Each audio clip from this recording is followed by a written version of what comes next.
Hello dear student, welcome to our YouTube channel AD online classes, जिसमें हम बेटा आपको दे रहे हैं मैकेनिकल इंजीनियरिंग के लिए फ्री एजुकेशन।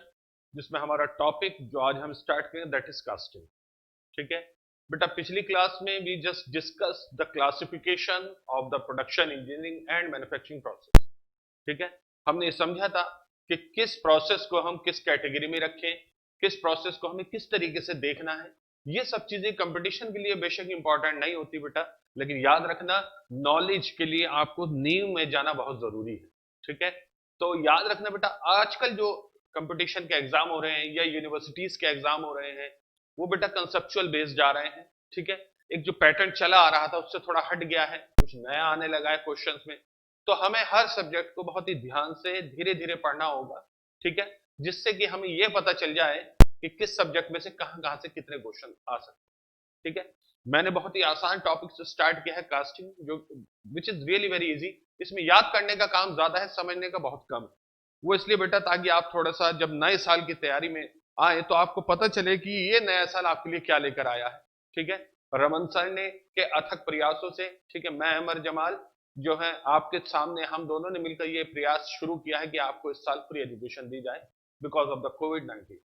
ठीक है, इस वायरस की वजह से पूरी लाइफ जो है ऊपर नीचे हो गई, specially of students and teachers. Okay, तो चलिए खैर ज्यादा टाइम बर्बाद ना करते हुए we will start the topic casting. ठीक है, चलिए, तो हमारा जो टॉपिक है बेटा दैट इज कास्टिंग। कास्टिंग, ठीक है, कास्टिंग इसे हिंदी में ढलाई कहते हैं। क्या कहते हैं बेटा? ढलाई कहते हैं इसे हिंदी में। और बेटा इसका काम क्या होता है? इसका काम ये होता है बेटा, इसमें कास्टिंग में होता क्या है कि we just melt the raw material. हम रॉ मटेरियल को मेल्ट करते हैं, that this molten raw material is poured into a cavity। इस लिक्विड मेटल को हम, लिक्विड मटेरियल को हम एक कैविटी में डालते हैं और उस कैविटी में एक पर्टिकुलर शेप होती है। ठीक है, इंप्रेशन होता है। उस शेप में जाने के बाद वो मेटल उसी शेप के अकॉर्डिंग ठंडी होकर सॉलिडिफाई हो जाती है और जो प्रोडक्ट बाहर निकलता है उसे हम कास्टिंग कहते हैं। खैर चलिए, वहां पे मैं बाद में पहुंचूंगा। ठीक है, first of all I would like to discuss some really very important term related to casting. ठीक है, इस सब्जेक्ट को सभी बच्चे थोड़ा बहुत जानते जरूर हैं, लेकिन कुछ ऐसे टर्म्स है जो कि हम यहां पर डिस्कस करेंगे। तो मैं यहां पर लिख देता हूं बेटा, सम इंपॉर्टेंट टर्म्स। ये बेटा टर्म्स किसी इस सब्जेक्ट को, इस टॉपिक को पढ़ने से पहले जाननी बहुत जरूरी है। ठीक है, तो सबसे पहले मैं बात करता हूं बेटा, सबसे पहले बात करता हूं फ्लास्क। ठीक है, फ्लास्क। ठीक है, ओके, जब भी हम सैंड कास्टिंग करेंगे तो सैंड की मदद से एक कैविटी बनाएंगे, एक मोल्ड बनाएंगे। ठीक है, कैसे बनाएंगे, मोल्ड क्या होती है, कैविटी क्या होती है, इसके बारे में डिस्कस बाद में करेंगे। लेकिन याद रखना, जब भी हम सैंड कास्टिंग करेंगे तो उसमें हमें फ्लास्क चाहिए होते हैं, फ्लास्क। ठीक है, अब ये जो फ्लास्क होते हैं बेटा, ये बेसिकली तीन होते हैं। तो इसे समझने के लिए मैं इन तीनों फ्लास्क को बना लेता हूं, ऐसे ऐसे। ठीक है, इन तीनों फ्लास्क को बेटा कनेक्ट किया जाता है यहां पर ऐसे,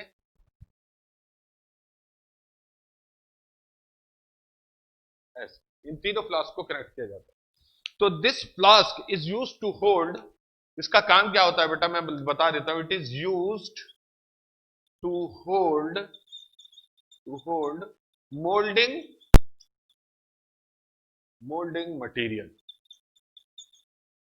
ठीक है, जो मोल्डिंग मटेरियल होता है बेटा उसे होल्ड करने के काम में आता है। अब सवाल उठता है कि what is moulding material in casting, which is generally sand. जो क्या होता है बेटा? रेता, रेत, सैंड। ठीक है, ये होता है बेटा बालू जिसे हम कहते हैं। ठीक है, अब ये जो बेटा आपके यहां पर हमने दिखाए हैं तीन फ्लास्क, इनकी खासियत क्या है, इनके नाम क्या है, ये देख लीजिए। तीन तरह के फ्लास्क होते हैं बेटा। सबसे ऊपर वाला फ्लास्क कहलाता है कोक, सबसे नीचे वाला कहलाता है ड्रैग। जनरली यही दो यूज होते हैं, cope and drag. But some time अगर कंपोनेंट की हाइट बहुत ज्यादा है तो एक तीसरा फ्लास्क भी यूज करते हैं जिसे हम कहते हैं बेटा चीक, जिसे हम क्या कहते हैं? चीक। ठीक है, तो कोप, चीक एंड ड्रैग, ये तीन तरह के फ्लास्क यूज हो सकते हैं। ये बेटा लकड़ी के भी बने हो सकते हैं, वुड के, मेटल के भी बने हो सकते हैं, प्लास्टिक, सेरामिक, पीओपी, ये किसी भी चीज के बने हो सकते हैं। It depends upon actually the casting process कि कौन सा मोल्डिंग बॉक्स हम यूज करेंगे। ठीक है, तो ये तो हुआ बेटा आपका फ्लास्क के बारे में। चलिए नेक्स्ट देखते हैं आपका क्या है बेटा, पैटर्न। नंबर 2 जो आपकी इंपॉर्टेंट टर्म है वो है पैटर्न। पैटर्न, ठीक है। पैटर्न क्या होता है बेटा, pattern is just a copy of original component. ठीक है, तो इसे हम कहते हैं रिप्लिका। रिप्लिका मतलब नकल एक तरह से, रिप्लिका ऑफ प्रोडक्ट। जो प्रोडक्ट आपको चाहिए, जो कास्टिंग आपको चाहिए, ये उसका बेसिकली एक रिप्लिका होता है, एक नकल होती है। ठीक है, बिल्कुल वैसी नहीं होती, बल्कि कुछ मॉडिफिकेशन जरूर होते हैं, with some modification, with some modification, कुछ ना कुछ मॉडिफिकेशन जरूर होते हैं। अब ये जो मॉडिफिकेशन है बेसिकली इन्हें कहते क्या है बेटा, ये जो मॉडिफिकेशन है, ठीक है, इन्हें हम आगे पढ़ेंगे, कहते हैं अलाउंसेस। अलाउंसेस, ठीक है। जो बच्चे पढ़ चुके हैं कास्टिंग उन्हें ये सारी टर्म समझ में आ रही होगी। ठीक है, अलाउंसेस, ठीक है। तो pattern is nothing but a replica of product with some modification, यानी कि अलाउंस। ठीक है, कुछ ना कुछ अलाउंस इसमें दी जाती है। ठीक है, अब पैटर्न का काम क्या है, ठीक है, पैटर्न का काम है इस मोल्डिंग मटेरियल में कैविटी प्रोड्यूस करना। कैविटी गड्ढे को कहते हैं। ठीक है, तो ये जो होती है बेटा, it is used to produce, बेटा जितने शॉर्ट नोट्स मैं लिखवा रहा हूं उतनी शॉर्ट नोट्स में आप लिखो। It is used to produce cavity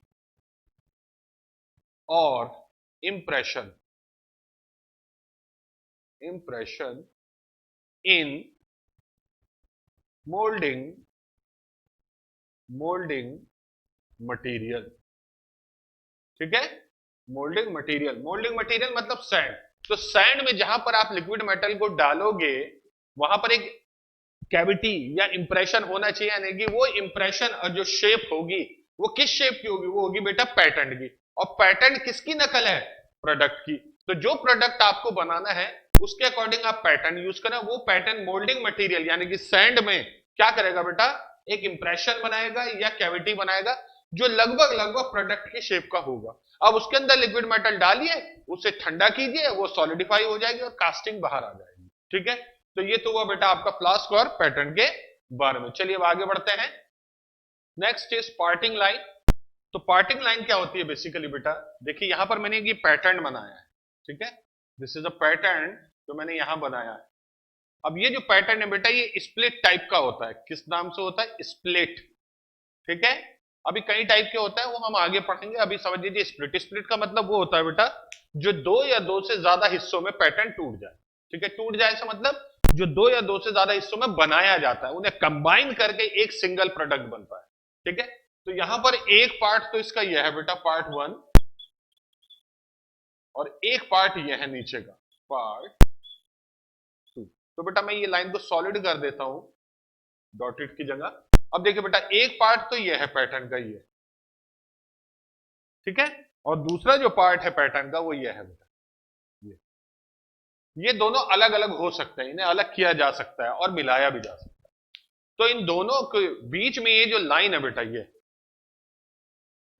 वाली जो लाइन है इसे हम कहते हैं बेटा पार्टिंग लाइन। क्या कहते हैं बेटा, पार्टिंग लाइन। तो it is the dividing line between it is the dividing line of split pattern. Split pattern में जो डिवाइडिंग लाइन होती है उसे हम पार्टिंग लाइन कहते हैं। अब यही पार्टिंग लाइन बेटा कोप एंड ड्रैग में भी पार्ट डिवाइडिंग लाइन का काम करती है। देखिए यहां पर ये आपका कोप है, this is cope, and this is drag, ये आपका ड्रैग। ठीक है, ये आपकी सैंड है यहां पर, this is the sand, this is sand, moulding sand या मोल्डिंग मटेरियल भी कहते हैं, मोल्डिंग सैंड भी कह सकते हैं। और बेटा ये है आपकी कैविटी। अब देखिए कैविटी जो है बेटा वो सेम और सेम किस शेप की है बेटा, जिस शेप का आपका पैटर्न है, करेक्ट। तो कैविटी के बीच ये जो लाइन जा रही है डॉटेड है, यहां से यहां तक, ये जो लाइन है बेटा, इस लाइन को हम क्या कहते हैं बेटा, इस लाइन को हम कहते हैं बेटा parting line. Parting line.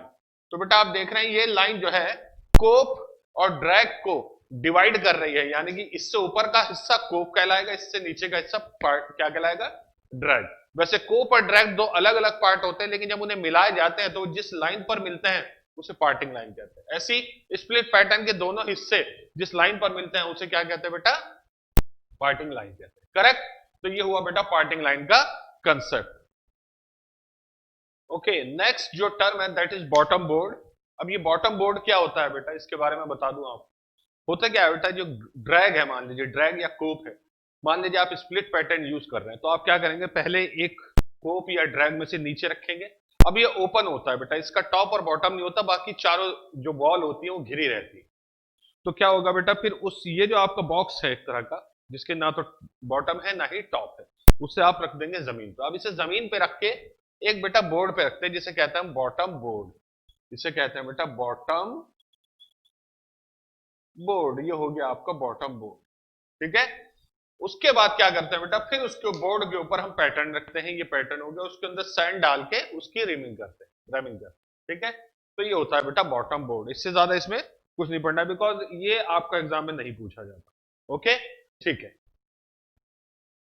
Now we will discuss the sand. Moulding sand को सिंपली बेटा सैंड भी कहते हैं, don't worry, it is not a typical name of special kind. River sand, okay, basin sand, ये कुछ भी आपका सैंड की फॉर्म में यूज हो सकता है। इट इज जस्ट लाइक बालू, रेत। ठीक है? तो मोल्डिंग सैंड मींस, यहां पर मोल्डिंग सैंड जो होती है बेसिकली तीन तरह की होती है बेटा। ठीक है? जो फर्स्ट मोल्डिंग सैंड होती है उसे हम कहते हैं बेटा facing sand. Facing sand means यहां पर we will discuss the type of sand which are used in casting process. ठीक है? facing sand. ठीक है? Now this facing sand have some it contain, इसके अंदर क्या होता है बेटा, स्पेशली याद रखना, that is very important. It contains any type of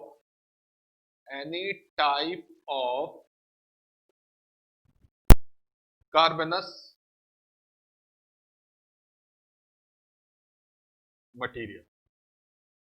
okay, यानी कि कार्बन की फॉर्म में कुछ ना कुछ इसमें मटेरियल होता है, जैसे ग्रेफाइट की फॉर्म में है या फिर कार्बन कोक की फॉर्म में है। ठीक है?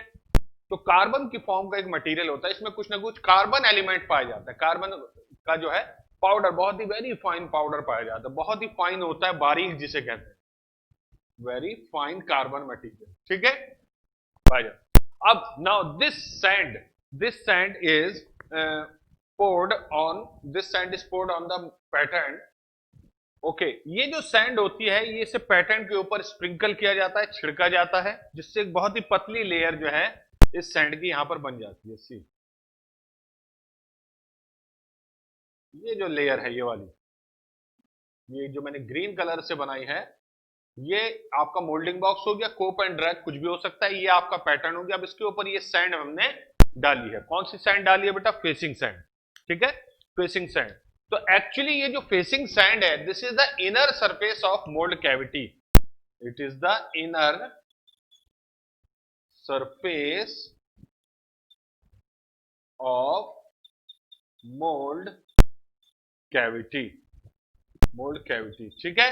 क्यों? क्योंकि देखिए ये पैटर्न मैंने रखा है, इसके ऊपर मैंने, जब मैं इसमें सैंड डालूंगा और इस पैटर्न को निकालूंगा तो सबसे पहली लेयर जो मुझे दिखाई देगी ऊपर से सैंड की, वो कौन सी होगी? फेसिंग सैंड की होगी। करेक्ट?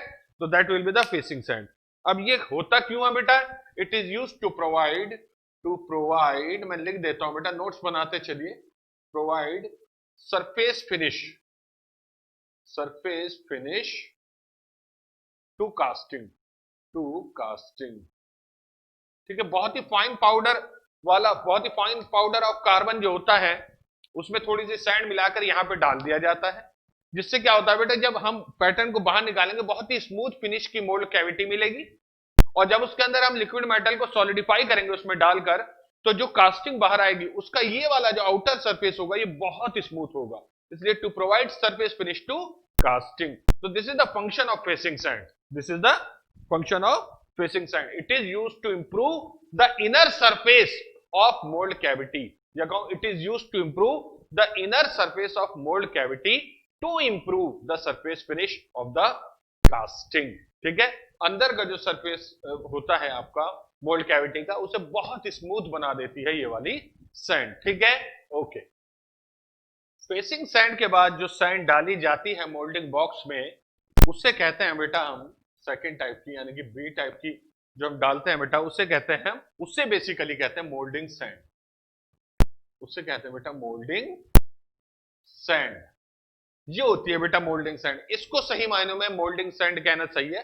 वैसे जनरली इसे हम सिर्फ सैंड भी कह सकते हैं, ठीक है, टोटल सैंड के बारे में पढ़ रहे हैं ना, तो यहां पर तो this is the moulding sand actually, and this moulding sand is used to hold the cavity, ठीक है, used to make and hold, used to make and hold the cavity. जो कैविटी बनेगी, जो इंप्रेशन बनेगा पैटर्न का, जिसे mould cavity कहते हैं, उसे ये होल्ड भी करेगा और उसे बनाने में भी यूज होता है। अब मोल्डिंग सैंड में बेसिकली बेटा आपकी कुछ चीजें होती हैं जो बहुत जरूरी होती है जाननी। Moulding sand is a mixture of, ये एक मिक्सचर है बेटा, ये एक मिक्सचर है। अब किस चीज का मिक्सचर है बेटा देख लेते हैं यहां पर। एक तो इसमें होती है बेटा सैंड, सैंड होता है, प्लस क्ले, क्ले होता है चिकनी मिट्टी जैसा कुछ, क्ले प्लस मॉइस्चर, ठीक है, मॉइस्चर। क्ले किस लिए मिलाया जाता है? चिकनी मिट्टी से थोड़ी मजबूती आ जाएगी, स्ट्रेंथ बढ़ जाएगी। मॉइस्चर बेटा इन्हें बाइंड, आपस में जोड़ने के काम में आएगा, ठीक है। And finally some additives, additive, ठीक है। ये थोड़ा सा मैं आपको बाद में बताऊंगा एडिटिव्स क्या होते हैं। जैसे जैसे हम इस लेक्चर में आगे बढ़ते जाएंगे वैसे वैसे हमें पता चलता जाएगा इन सब टॉपिक्स के, इन सब टर्म के मतलब क्या है। तो it is a mixture of sand, grey and moisture, ठीक है। Now it surrounds the pattern. अब क्या करते हैं बेटा, इसे पैटर्न के चारों तरफ ऐसे डाल देते हैं, ऐसे, ठीक है, ऐसे डाल देते हैं बेटा, ये ऐसे डाल देते हैं, ठीक है। Okay, it surround the pattern, okay. तो ये एक्चुअली, अब देखो ये मैंने लेयर बहुत बड़ी दिखाई आपको, बट ये बहुत ही फाइन, बहुत ही पतली लेयर होती है, एक तरह से बहुत ही पतली लेयर हो, ज्यादा जो होता है मोल्डिंग सैंड ही होता है, ठीक है। तो बेसिकली मोल्डिंग सैंड ही मोल्ड कैविटी बनाने के काम में आता है, जिसे होल्ड करता है, ठीक है। चलिए अब बात करते हैं थर्ड टाइप की सैंड की, कि जो थर्ड टाइप होता है वो कौन सा होता है। जो थर्ड टाइप का सैंड है उसे कहते हैं बेटा backing, BACKING, backing sand, backing sand, ठीक है। ये जो बैकिंग सैंड होती है basically it is use to hold pattern, mould cavity, facing sand and moulding sand. यानी कि ये जो पूरा जो सिस्टम बनाया है इसे होल्ड करने के लिए यहां पर हम डालते हैं बैकिंग सैंड, ये बैकिंग सैंड होती है, ठीक है। तो किसी भी मोल्डिंग बॉक्स में आपने देखा बेटा तीन तरह की सैंड होती है, पहला फेसिंग सैंड, दूसरा मोल्डिंग सैंड और तीसरा बेटा बैकिंग सैंड। तो बैकिंग सैंड तो बेटा एक तरह से कोई पीछे कास्टिंग हुई होगी उसकी जो अंदर से निकलती है, ये सैंड जब हम कास्टिंग निकालते हैं तो इस मोल्ड को तोड़ना पड़ता है, तो जो निकालने के बाद जो रेत बचती है, सैंड बचती है, उसे ही बैकिंग सैंड कह देता है। तो इसे बर्न्ड सैंड भी कहते हैं। क्या कहते हैं बेटा? बर्न्ड, बर्न्ड सैंड, ठीक है। यानी कि इस मान लीजिए इस कास्टिंग को करने के बाद ये सैंड आपने जब रिमूव किया, इसे अगले प्रोसेस में, कास्टिंग प्रोसेस में जब यूज करेंगे तो एज ए बर्न्ड सैंड इसे यूज करेंगे, विच इज नथिंग बट आपका क्या होता है, बैकिंग सैंड। तो it is use to hold, ठीक है, it is use to hold, ये सबसे ज्यादा होल्ड करता है किसे बेटा, it is use to hold the mould cavity, it is use to hold mould cavity, ठीक है, कैविटी, ये मोल्ड कैविटी को यूज करता है, ठीक है, इसकी, हाँ, ठीक है। अब ये क्या होता है बेटा, कंप्लीटली फिल कर देती है मोल्डिंग बॉक्स को, ठीक है, कंप्लीटली फिल कर देती है, ठीक है। हाँ, अब याद रखना बेटा अगर क्वांटिटी पूछे इनमें से सबसे ज्यादा किसकी होती है, अगर मैं बात करूं बेटा क्वांटिटी की, क्वांटिटी तो सबसे ज्यादा होती है बेटा बैकिंग सैंड, सबसे ज्यादा होती है बैकिंग सैंड, सैंड। उसके बाद बेटा होती है आपकी moulding sand, moulding sand, moulding sand, banking, moulding sand, अभी एक चीज बताऊंगा मैं आपको, मोल्डिंग सैंड, और सबसे कम होती है बेटा आपका फेसिंग सैंड, फेसिंग सैंड, ये सबसे कम हो। अब याद रखना बच्चों मेरी बात कि ये मतलब क्या है इस चीज का, इसका मतलब ये है कि फेसिंग सैंड तो एक लेयर होती है, हल्की सी छिड़कते हैं एक तरह से बस, इसके ऊपर बेटा पैटर्न के। अब उसके ऊपर एक इतनी मोटी लेयर बनाते हैं फेसिंग मोल्डिंग सैंड की कि वो कम से कम बेटा यहां से यहां तक की जो डिस्टेंस हो ये कम से कम आपका 5 से 6 सेंटीमीटर हो। ठीक है, ऐसा कोई जरूरी नहीं है, सबके अपने अपने होते हैं, बट मैंने आपको बता दिया। तो एक 5 से 6 सेंटीमीटर मोटी लेयर आप बनाते हैं यहां पर। ठीक है, और बाकी जो मोल्डिंग बॉक्स भरा जाता है बाकी वो भरा जाता है बेकिंग सैंड से। ठीक है, तो बेटा ये तो सिर्फ इतनी होती है कि पैटर्न को कवर कर ले, ये सिर्फ इतनी होती है कि पैटर्न के ऊपर एक पतली सी लेयर बन जाए, और ये बाकी की बेकिंग सैंड सबसे ज्यादा होती है इसे, जो कि मोल्ड कैविटी को होल्ड करने के काम में आती है। ठीक है, हाँ, तो ये 3 तरह की हमने पढ़ी है बेटा, क्या, सैंड। ठीक है, चलिए अब आगे बढ़ते हैं इसी टॉपिक में, जो इंपॉर्टेंट टर्म्स हैं। ओके, तो now we will discuss the elements of gating system. ठीक है, देखिए मेटल को एंटर करना है मोल्ड कैविटी में। ठीक है, जो लिक्विड मेटल होती है उसे मोल्ड कैविटी में एंटर करना होता है। अब वो एंटर कहां से करेगी, कहां कहां से गुजर कर करके करेगी, now we will check this out. Okay, तो यहां पर देखिए बेटा, this is nothing but cope, ये आपका कोप है, and this is nothing but drag, ये आपका ड्रैग। ठीक है, ये कोप है एंड ये ड्रैग है। ठीक, now you can see that ये आपकी सैंड हो गई। मैं इसे अलग अलग नाम से नहीं लिख रहा, बस एक ही लिख रहा हूं, sand. Basically it is the mixture of facing sand, moulding sand and banking sand. ठीक है, ओके, यहां पर भी यही आपका सैंड रहती है, यहां पर ये ऊपर से भी सैंड ही दिखाई देती है। ओके, यहां ये ऐसे। ओके, ठीक है, अब कुछ एलिमेंट है, this is the getting system, ये पूरा गेटिंग सिस्टम कहलाता है। मैं इसे लिख देता हूं यहां पर, this is the getting system, getting system, this is the complete getting system. Okay, अब इसके कुछ पार्ट्स हैं। ठीक है, इसे मैंने गेटिंग सिस्टम को बेटा यहां भी एक बनाया है, तो थोड़ा सा हम कंपेयर करते चलेंगे। ठीक है, इट्स ओके, पहले से देख लेते हैं बेटा। दिस इज, ये पोर्शन जो है आपका, ये इसे मैं कह रहा हूं नंबर, ये जो पोर्शन है मेरा ये वाला, इसे हम कहते हैं बेटा पोरिंग बेसिन। क्या कहते हैं बेटा, पोरिंग बेसिन। ठीक है, ये हमारा यहां पर, ये this is the pouring basin, ये आपका पोरिंग बेसिन हो गया, पोरिंग बेसिन। ठीक है, what is the pouring basin, आपको इसका फंक्शन क्या है बेटा, इसमें लिक्विड मेटल को हम डालते हैं, और जब लिक्विड मेटल को हम इसमें डालते हैं तो ये दो चीजें प्रोवाइड कराता है। पहली चीज क्या प्रोवाइड कराएगा बेटा, constant head, it provides constant head. Head मतलब एक कांस्टेंट ऊंचाई बनी रहेगी। देखिए यहां से यहां तक लिक्विड मेटल पूरी तरह फिल हो जाएगी तो एक कांस्टेंट हाइट बनी रहेगी। ठीक है, तो कांस्टेंट हेड प्रोवाइड करता है to the liquid metal, to the liquid metal. और इसके साथ साथ बेटा and silence, silence turbulence, turbulence. Okay, turbulence क्या मतलब, देखिए जब लिक्विड मेटल आप पोरिंग बेसिन में पोर करोगे, डालोगे, तो क्या होगा बेटा, आपको पता है जब कोई लिक्विड डाला जाता है तो उसमें कुछ उथल पुथल रहती है, कुछ बबल्स बन जाते हैं, तो उसी को टर्बुलेंस कहते हैं। अब उसी टर्बुलेंस को शांत करने के लिए बेटा पोरिंग बेसिन की, बेसिन वॉश बेसिन जैसी एक शक्ल बनाई जाती है। ठीक है, ओके, ठीक। उसके बाद बेटा ये है आपका स्प्रू, यहां पे लिख देता हूं पहले, दिस इज स्प्रू। ठीक है, तो यहां पर स्क्रू आपका कौन सा हुआ, ये पैसेज जो स्क्रू। ठीक है, तो स्क्रू क्या होता है बेटा, स्क्रू बेसिकली होता क्या है, this is parabolic passage, parabolic passage, vertical, vertical होता है ये,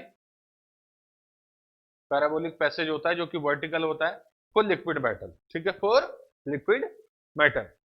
ओके, अब ये पैराबोलिक अगर कोई पूछे आपसे क्यों बनाया गया, why it is made up as parabolic, ठीक है, तो आपको क्या बताना है, it is used to avoid vacuum to enter in this, या to avoid air into this section। ठीक है, होना क्या चाहिए बेटा, स्क्रू का जो फंक्शन है बेटा, is basically use to avoid, avoid formation of, formation of vacuum, ठीक है, यानी कि ये जो होता है यहां पर वैक्यूम नहीं बनने देना है, अंदर अंदर वैक्यूम नहीं बनने देना है। ठीक है, वैक्यूम, ठीक है, ये इसका फंक्शन होता है। देखिए, बाहर एटमॉस्फेरिक प्रेशर होता है, अंदर अगर वैक्यूम बन गया, अब आपको पता है वैक्यूम प्रेशर जो होता है एटमॉस्फेरिक प्रेशर से कम होता है, तो क्या होगा बेटा, सैंड पार्टिकल्स के बीच छोटी सी जगह होती है जिसे वॉइड कहते हैं। क्या कहते हैं बेटा, वॉइड। मैं यहां लिख देता हूं वॉइड। सैंड पार्टिकल्स के बीच बेटा इस तरीके से जगह बनी होती है, दिस इज द वॉइड, ये जो मैं डार्क हैच किया मैंने। अब इस वॉइड के थ्रू से अगर अंदर प्रेशर कम है, बाहर प्रेशर ज्यादा है, तो क्या होगा, अंदर की तरफ एयर आ जाएगी। तो इस लिक्विड मेटल में जो यहां से अंदर जा रही है, लिक्विड मेटल यहां से अंदर आ रही है, वो बेटा उसके अंदर एयर आ जाएगी, और जब मेटल के अंदर, लिक्विड मेटल के अंदर एयर आ जाएगी तो वहां बबल्स बन जाएंगे। ठीक है, तो वो बबल्स को नहीं बनने देना है। तो स्क्रू जो है ये वर्टिकल पैसेज है, जिसका फंक्शन मैंने आपको बता दिया। ठीक है, अब ये चीज मैंने वहां नहीं दिखाई, यहां दिखाई है। इसे कहते हैं बेटा ceramic, ceramic screen. Ceramic screen एक छलनी जैसा होता है, सेरामिक की बनी हुई छलनी जैसा होता है।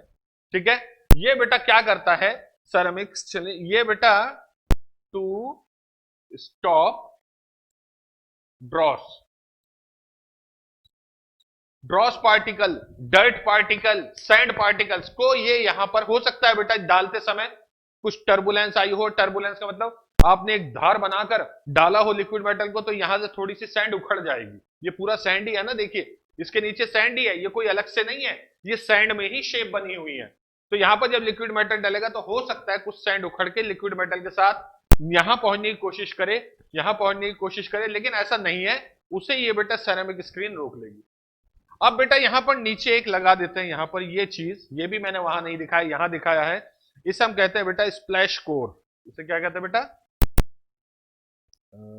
माफी चाहूंगा, इसे हम कहते हैं बेटा स्प्लैश कोर। ये भी सेरामिक की बनी हुई एक छलनी की तरह होती है बेटा। ठीक है, अब होता क्या है बेटा, अगर वो धार जो आप डालने वो तेज हुई, तो यहां पे आके वो सैंड को क्या करेगी बेटा, उखाड़ने की कोशिश करेगी। यानी कि जब लिक्विड यहां से डलेगा मेटल का, तो बेटा वो यहां से हो सकता है गड्ढा बनाने की कोशिश करे, और गड्ढा तभी बनेगा बेटा जब सैंड इसमें से निकल जाए। जब सैंड इसमें से निकल जाएगी तो क्या होगा, वो बेटा मोल्ड यहां तक, कैविटी तक पहुंचने की कोशिश करेगी। ठीक है, कैविटी तक पहुंचने की कोशिश। तो स्प्लैश कोर जो है बेटा, ये बेटा सैंड के इरोजन को रोकने के काम में आता है, to avoid sand erosion, sand erosion. तो इसे अगर धार से जो है रेत उखड़कर मेटल के साथ हो गया तो इसे इरोजन कहते हैं। क्या कहते हैं बेटा, सैंड इरोजन। ओके, तो इसे रोकने के काम में आता है। ठीक है, अब यहां पर बेटा देखिए मैंने पैसेज थोड़ा डायमीटर में कम कर दिया, जितना यहां के पैसेज है बेटा उससे यहां पे कम कर दिया। अब देखिए ये पूरा आपका है रनर, ये है आपका रनर। और रनर क्या होता है बेटा, हॉरिजॉन्टल पैसेज होता है, हॉरिजॉन्टल, हॉरिजॉन्टल पैसेज होता है। यहां पे रनर क्या है बेटा, ये पूरा रनर है, यहां से यहां तक पूरा रनर है। ठीक है, ये पूरा रनर है, तो मैंने यहां दिखाया ज्यादा लंबा करके, तो दिस इज रनर। ये हॉरिजॉन्टल पैसेज होता है, स्क्रू वर्टिकल पैसेज होता है, आपको ये याद रखना है। ठीक है, अब इसमें आप देख रहे हैं कि इसके इस पोर्शन का डायमीटर मैंने थोड़ा कम रखा है, रनर के डायमीटर से यहां पे थोड़ा कम है। ठीक है, तो इसे क्या कहते हैं बेटा, इसे हम कहते हैं बेटा Veena contracta.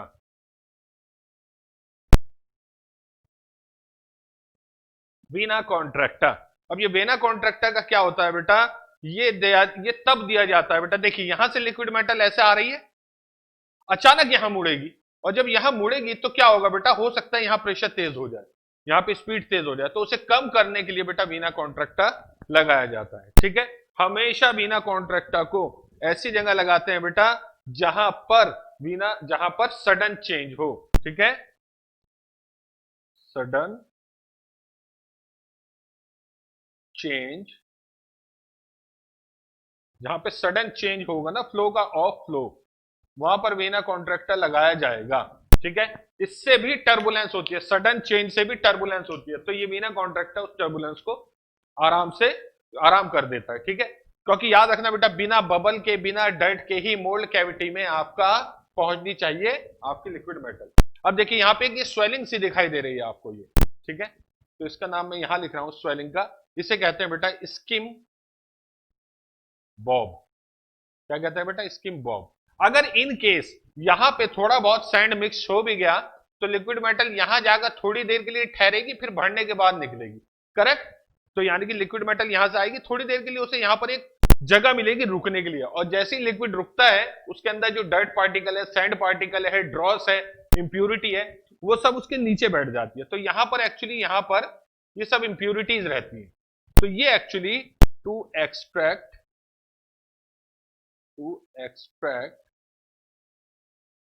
dirt, sand, impurity,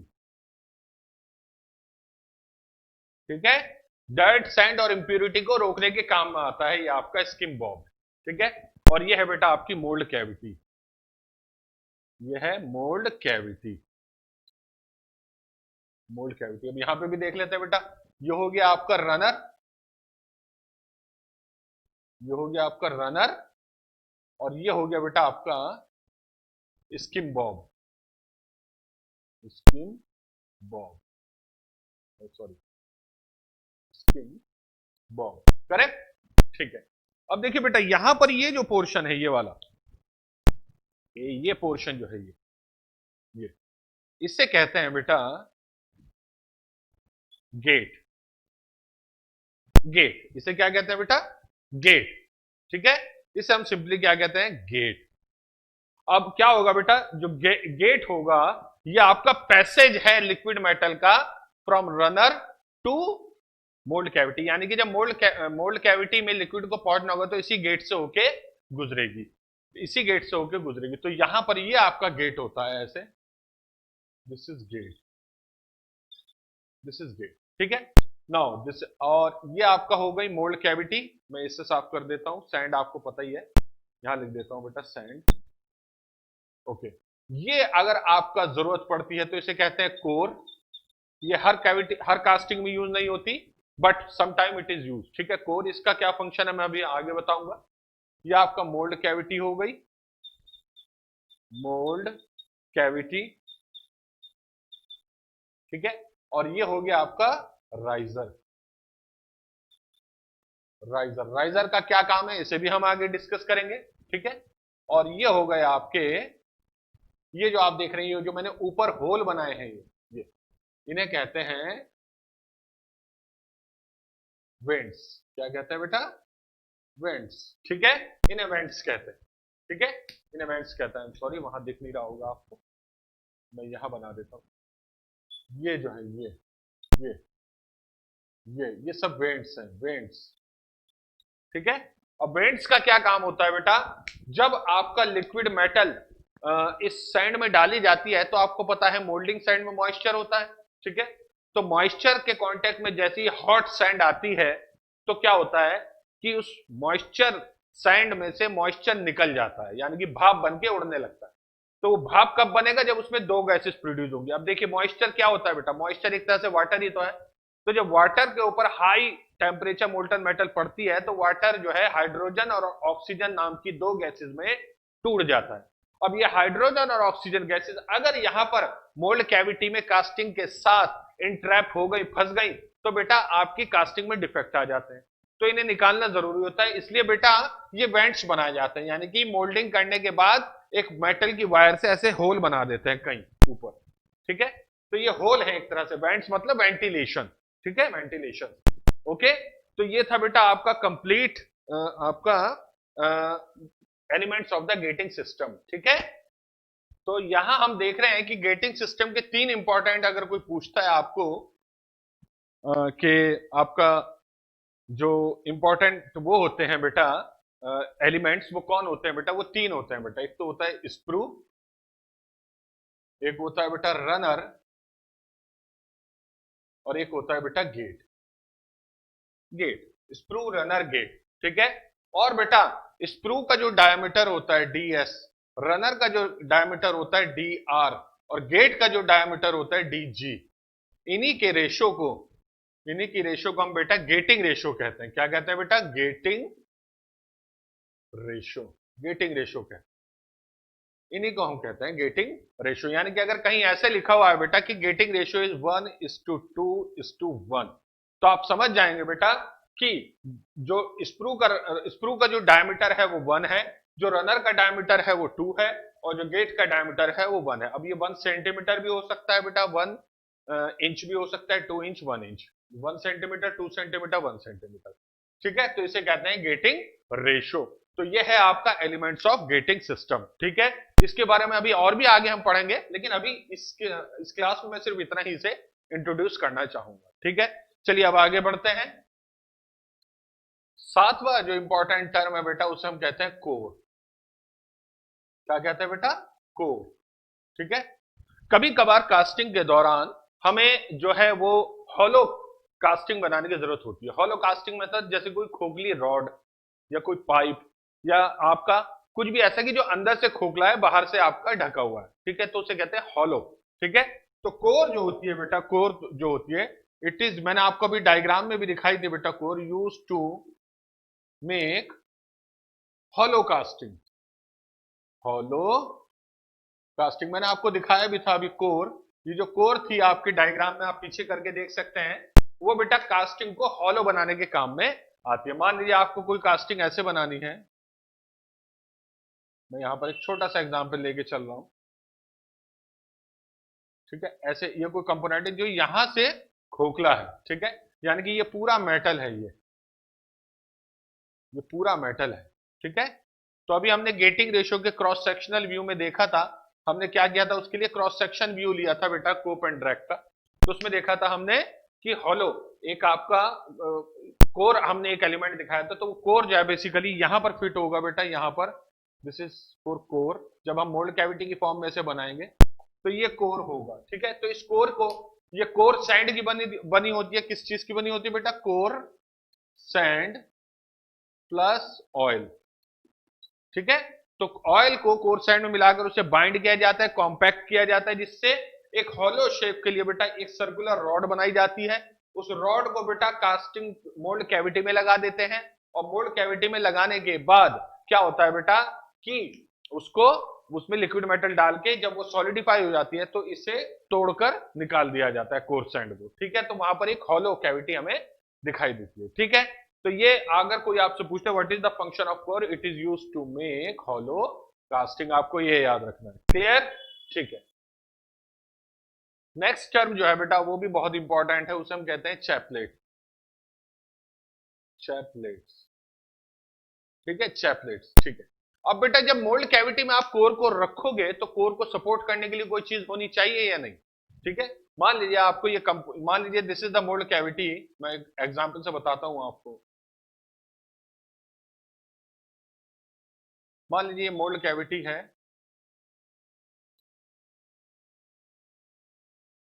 एक छोटा सा डायग्राम बनाकर दिखा रहा हूं बेटा मैं आपको। ये मान लीजिए मोल्ड कैविटी है, ये पार्टिंग लाइन है इसकी। ठीक है, अब क्या होगा बेटा, आपको इसके अंदर मान लीजिए यहां से यहां तक का होल चाहिए, यहां से यहां तक का होल, तो आप एक कोर लगाएंगे इसमें।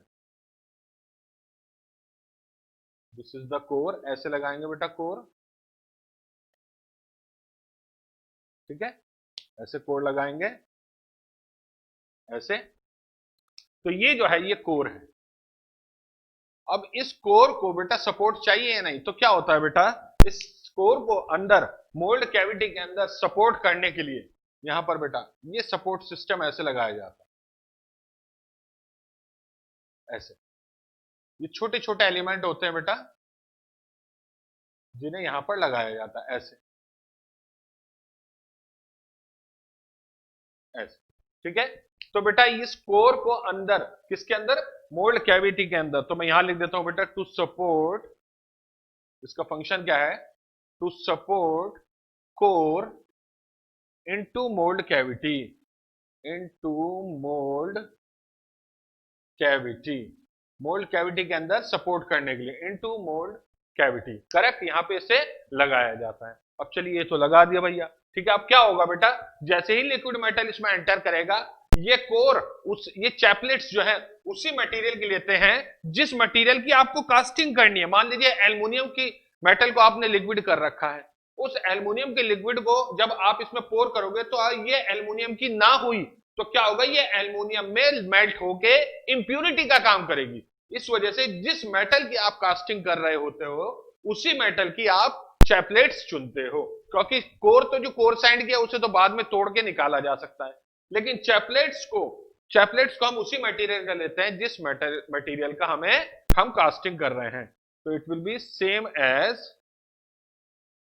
मटेरियल की लेंगे से same material as of casting. जैसा कास्टिंग का मटेरियल होता है वो ही मटेरियल हम चैपलेट्स का भी रखते हैं। And what is the function of chaplet? It is used to support the core into the mould cavity.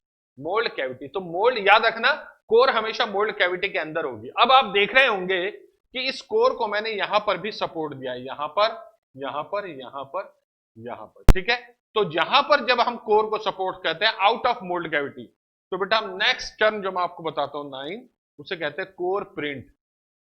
Core print, ठीक है। कोर प्रिंट क्या होता है बेटा? It is use to support it is used to support the core outside the mold cavity, outside the mold cavity। Mould cavity के बाहर अगर आपको कोर को सपोर्ट कराना है तो आपको कोर प्रिंट बनाने होंगे।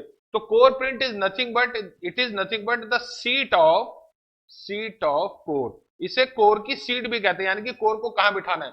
मान लीजिए यहां से यहां तक बिठाना है, ये ठीक है। तो अब क्या होगा, मान लीजिए कोर आपकी शेप की है, मैं यहां बना देता हूं बेटा, ठीक है। कोर मान लीजिए आपका इस शेप की है, this is the core, correct. ये इस शेप की कोर है आपकी। अब आपने इसके अंदर बेटा इस तरह से प्रोजेक्शन बना दिए ये।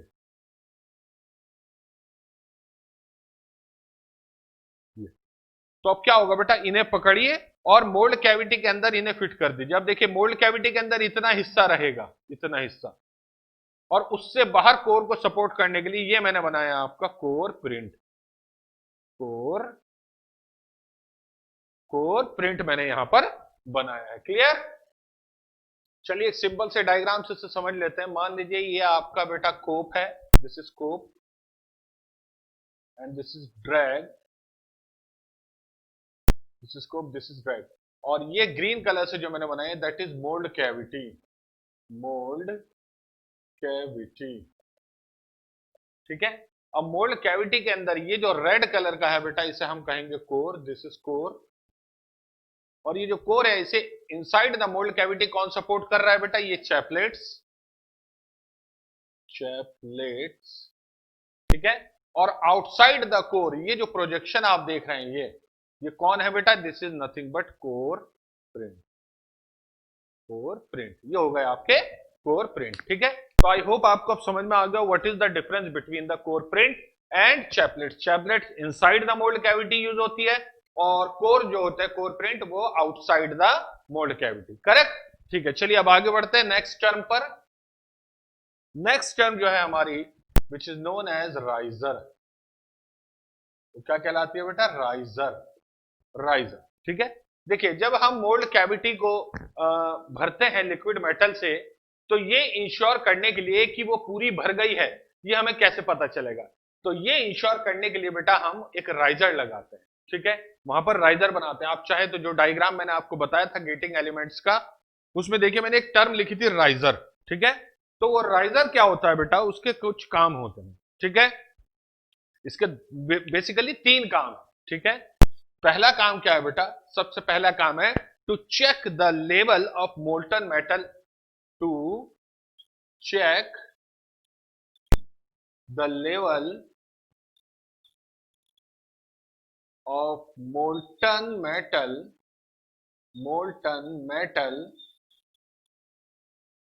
into mold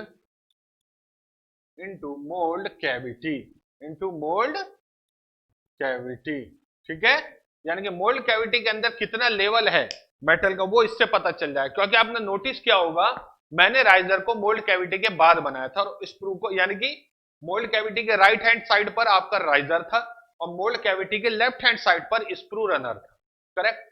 तो आप बेसिन में जब लिक्विड मेटल डालेंगे तो वो पास होके पहले मोल्ड कैविटी को भरेगी, मोल्ड कैविटी को भरने के बाद वो भरेगी किसे बेटा, वो भरेगी राइजर को, है ना। तो अगर राइजर भरना स्टार्ट हो गया तो आप समझ जाइए कि मोल्ड कैविटी फुल हो चुकी है। तो पहला फंक्शन तो ये हो गया। दूसरा फंक्शन क्या हो गया बेटा इसका, ये बहुत इंपॉर्टेंट है, बहुत बार पूछा गया है बेटा, ठीक है। ये बेटा राइजर क्या करता है, it flow back, flow to flow back, sorry, to flow back the molten metal, the molten metal, ठीक है, to flow back the molten metal into mold cavity, into mold cavity during liquid stage, during liquid stage shrinkage, shrinkage. अब इसे समझ लीजिए, बहुत important function है, ठीक है। ये मैं कह रहा हूं बेटा, यहां पर मैंने लिखा to flow back the molten metal into mould cavity during liquid stage shrinkage. देखिए, जब आप मेटल को लिक्विड को डालते हैं बेटा तो वो ठंडी होनी स्टार्ट हो जाती है मोल्ड कैविटी में, और जैसे ही लिक्विड मेटल ठंडी होनी स्टार्ट होगी तो लिक्विड मेटल में सिकुड़न आएगी, जिसे हम श्रिंकेज कहते हैं।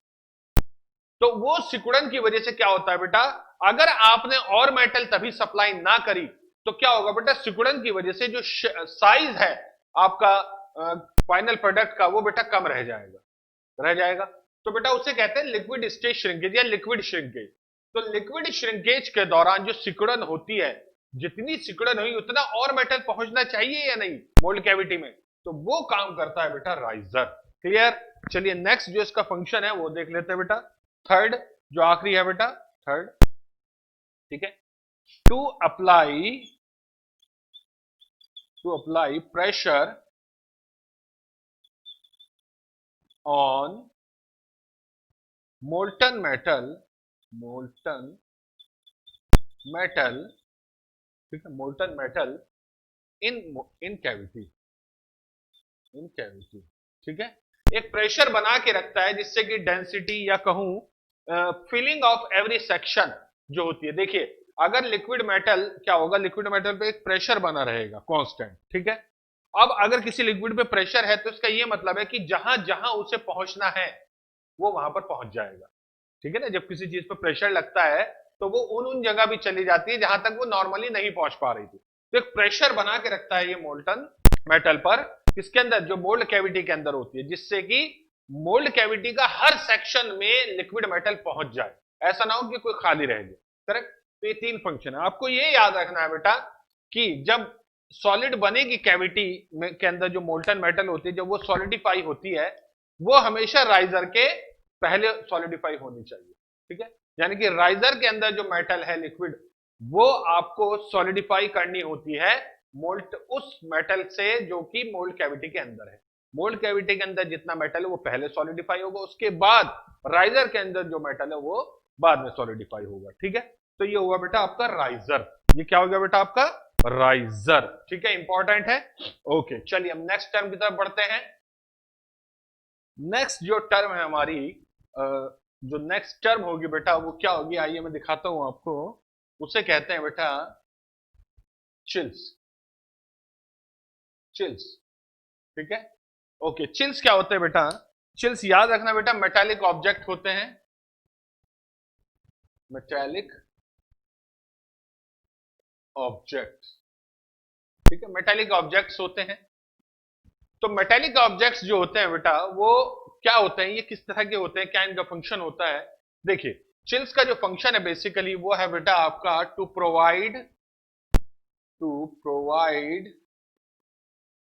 डायरेक्शनल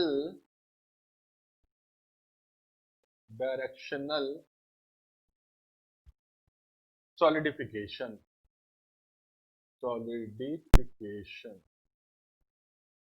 ठीक है। डायरेक्शनल सॉलिडिफिकेशन जो होता है उसे प्रोवाइड कराती है बेटा आपका चिल्स। अब ये डायरेक्शनल सॉलिडिफिकेशन क्या है बेटा, देखिए जब मोल्ड कैविटी में आपका लिक्विड मेटल डाली जाती है तो वो सबसे पहले ठंडी होनी शुरू कहां से होती है बेटा? जहां जहां मोल्टन मेटल मोल्ड कैविटी की सैंड वॉल के कांटेक्ट में है, वहां से सबसे पहले ठंडी होगी। उसके बाद ये सारा जो सॉलिडिफिकेशन है ये बेटा सेंटर की तरफ बढ़ता है। मान लीजिए आपका ये आपकी कोई कास्टिंग है, ठीक है, तो बेटा जहां जहां ये सैंड के कांटेक्ट में होगी वहां सबसे पहले आपका सॉलिडिफिकेशन होना शुरू स्टार्ट होगा, ठीक है यो। लेकिन कभी कभार बेटा बीच में से भी सॉलिडिफिकेशन स्टार्ट होना शुरू हो जाता है, इट इज पॉसिबल, बीच में से भी सॉलिडिफिकेशन स्टार्ट होना शुरू हो जाता है। तो ये जो जगह जगह सॉलिडिफिकेशन स्टार्ट हो जाता है या डायरेक्शनल ना होकर, इसे कहते हैं आपका नॉन डायरेक्शनल सॉलिडिफिकेशन। तो बेटा ये क्या करता है चिल्स, ये मेटल के ऑब्जेक्ट होते हैं जो कि लिक्विड मेटल में डाल दिए जाते हैं। मान लीजिए जिस तरफ आपको ज्यादा हीट ट्रांसफर चाहिए उस तरफ आप चिल्स डाल देंगे, ये आपका चिल्स हो गया, ये आपका चिल्स हो गया। तो क्या होगा, यहां से ज्यादा हीट ट्रांसफर होने लगेगा, यानी कि यहां से ज्यादा आपका क्या होगा, आपका सॉलिडिफिकेशन तेज हो जाएगा। जितना तेजी से हीट ट्रांसफर होगा उतनी तेजी से आपका क्या होगा बेटा, मेटल सॉलिडिफाई होना स्टार्ट हो जाएगा। और जिधर ज्यादा होंगे मेटल चिप्स वहां ज्यादा सॉलिडिफिकेशन होगा, जिधर कम होंगे वहां कम होगा। तो यानी कि आप डायरेक्शन ऑफ सॉलिडिफिकेशन को कंट्रोल कर रहे हैं किसकी मदद से, आपका चिल्स की मदद से, चिल्स की मदद से। अब क्यों करते हैं ऐसा, इसका क्या कारण है बेटा, ये तो हम आने वाले लेक्चर्स में जरूर डिस्कस करेंगे। लेकिन अभी अगर मैं बात करूं तो चिल्स का फंक्शन ये हो गया, चिल्स उसी मटेरियल की बनी होनी चाहिए जिस मेटल की आपका कास्टिंग हो रही है। मान लीजिए आप एल्यूमिनियम का कोई कंपोनेंट बना रहे हैं तो चिल्स भी एल्यूमिनियम की ही होनी चाहिए, क्योंकि अगर चिल्स ना मेल्ट हुई और वो बेटा इंट्रैप हो गई कास्टिंग के अंदर तो कास्टिंग का सबसे बड़ा डिफेक्ट बन जाता है, ठीक है, यानी कि डिफेक्टिव कास्टिंग बन जाती है। तो चिल्स को जो है बेटा याद रखना उसी मेटल की रखेंगे जिस मेटल की आप कास्टिंग कर रहे हैं, और इसका काम क्या होता है, it is used to provide directional solidification, ठीक है। तो एक बात हमें पता चल गई कि हीट ट्रांसफर जो होता है बेटा, ट्रांसफर हीट ट्रांसफर जो होता है बेटा वो कंट्रोल करता है, कंट्रोल्स सॉलिडिफिकेशन, यानी कि लिक्विड मेटल के सॉलिडिफिकेशन को वो कंट्रोल करता है, ठीक है। और बेटा हीट ट्रांसफर जो होता है अकॉर्डिंग टू फोरियर्स लॉ, फोरियर्स लॉ, अगर आपने हीट ट्रांसफर पढ़ा है तो आपको याद होगा फोरियर्स लॉ के अकॉर्डिंग जो हीट ट्रांसफर होता है क्यू, वो बेटा सरफेस एरिया के प्रोपोर्शनल होता है, यानी कि जिस सरफेस का एरिया ज्यादा होगा उस सरफेस पर हीट ट्रांसफर का रेट ज्यादा होगा, करेक्ट। तो heat transfer control the solidification and heat transfer depends upon the surface area. तो एक्चुअली चिल्स प्रोवाइड करा के हम सरफेस एरिया ही बढ़ा देते हैं, जिस एरिया का सरफेस, जिस एरिया पे ज्यादा चिल्स डाल देंगे उसका सरफेस एरिया ज्यादा होगा, जिससे हमें यह पता चल जाएगा कि हाँ भैया ये आपका क्या है, ये आपका यहां पर सॉलिडिफिकेशन रेट ज्यादा, करेक्ट, बात समझ में आ गई। तो इसे कहते हैं बेटा हम चिल्स, ठीक है। इसी तरीके से एक और चीज को बेटा हम कंट्रोल कर सकते हैं, नंबर 12, एक और चीज को हम कंट्रोल कर सकते हैं उसे कहते हैं बेटा पैडिंग। पैडिंग, पैडिंग क्या होता है बेटा, it is the extra material on, it is the extra material on, padding क्या होता है बेटा, it is the extra material on what, on pattern, on pattern, ठीक है, वो पैटर्न पे एक्स्ट्रा मटेरियल होता है। अब ये जो पैटर्न पे एक्स्ट्रा मटेरियल होगा ये भी बेटा डायरेक्शनल सॉलिडिफिकेशन के काम में आएगा, ये भी डायरेक्शनल सॉलिडिफिकेशन के काम में आता है, क्लियर है, ठीक है, ओके। तो आपको पता चल गया कि डायरेक्शनल सॉलिडिफिकेशन को कंट्रोल करने के लिए बेटा दो चीजों को हम यूज करते हैं, ठीक है, ओके। एक नोट बताता चलता हूं आपको बेटा, बहुत ही इंपॉर्टेंट नोट है कि जो मोल्टन मेटल होती है, liquid hot metal, liquid hot metal जो होती है ये एक्सर्ट करती है, exerts a force on core, ये कोर पर एक फोर्स एक्सर्ट करती है। अब ये जो फोर्स है इसका नाम है बेटा मेटलोस्टैटिक, मेटलोस्टैटिक फोर्स, मेटलोस्टैटिक फोर्स, ठीक है, ये इसका नाम मेटलोस्टैटिक फोर्स।